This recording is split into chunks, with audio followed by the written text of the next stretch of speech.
Good morning and welcome back to Margin. This morning we're going to talk about spending on the right things. So let's jump right into it.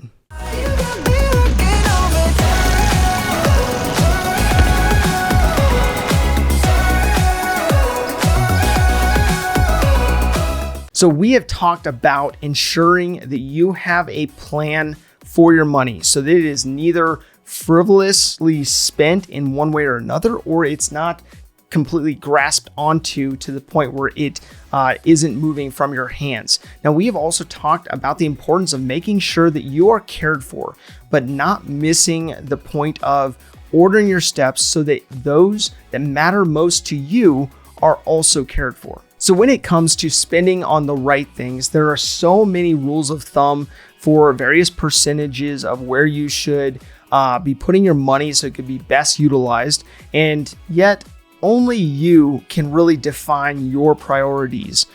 So the greatest application for the resources that you have are really up to you. So let's really talk about that. Let's jump into that. So I briefly brought up my experience with a financial advisor, but let me go into a little bit more detail from a story standpoint so you have a little bit more context around that. So I have a brother who is a Marine officer, and I had recommended that he add to his insurance coverage due to the reality of his high-risk profession. Now, typically with life insurance, the easy rule of thumb is to have 8 to 10 times your annual income in life insurance. Now, the purpose of this insurance is to cover any outstanding costs, like maybe a mortgage or any kind of outstanding debts, maybe burial costs, or the cost to maintain your lifestyle for those that you leave behind for a period of time.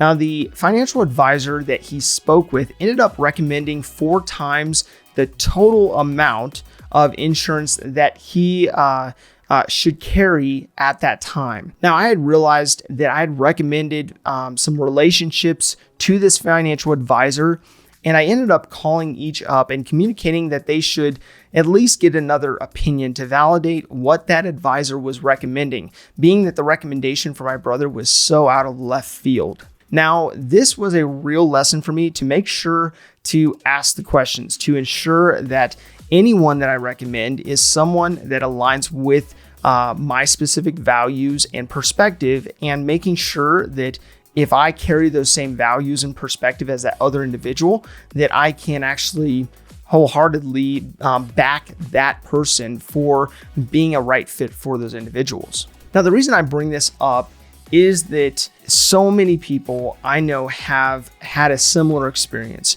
A smooth talking salesperson who sells them on a product or a service of some kind that they were not educated in, and therefore they find themselves being stuck with some kind of investment vehicle or some kind of other product that they didn't know enough about in the first place. So this is not a reason not to have insurance, as there is a place and a purpose for insurance, but I would encourage you to really do your homework.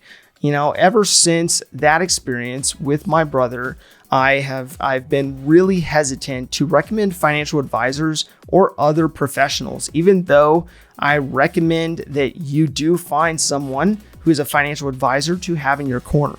So the difficult part about this profession is that they directly benefit from you purchasing greater amounts of products and services, as well as investing greater amounts of money with them.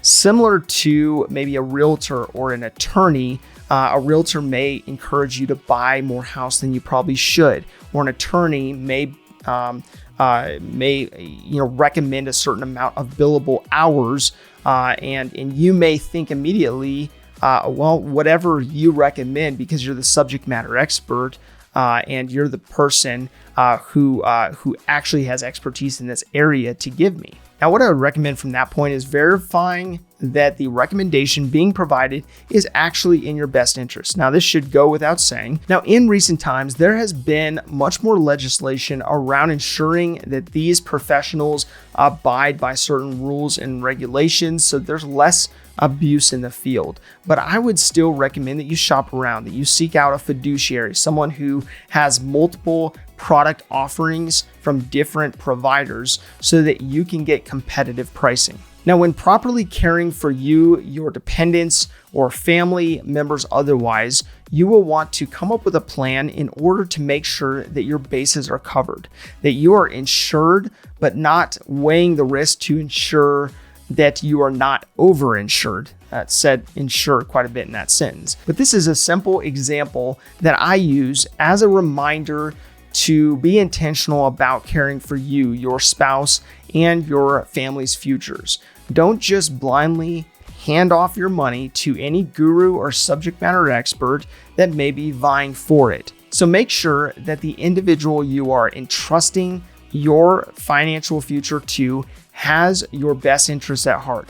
Get recommendations, interview them, ask them their methodology on investing, and that will ensure that they actually align with you, not the other way around where you're just aligning with what they recommend. So being intentional to review aspects that are reoccurring expenses like insurance ensures that those specific insurance costs or expenses otherwise don't creep up in cost unknowingly. Now, this will ensure that you are actually planning for those costs and annually reviewing these costs to ensure that they're still a priority to you, that they're still within the budget that you set forth for them, and that they're not being charged to your account or your credit card unknowingly. Now, my call to action today is to think about what expenses automatically come out of your bank account or hit your credit card with little to no resistance, to no realization on your end.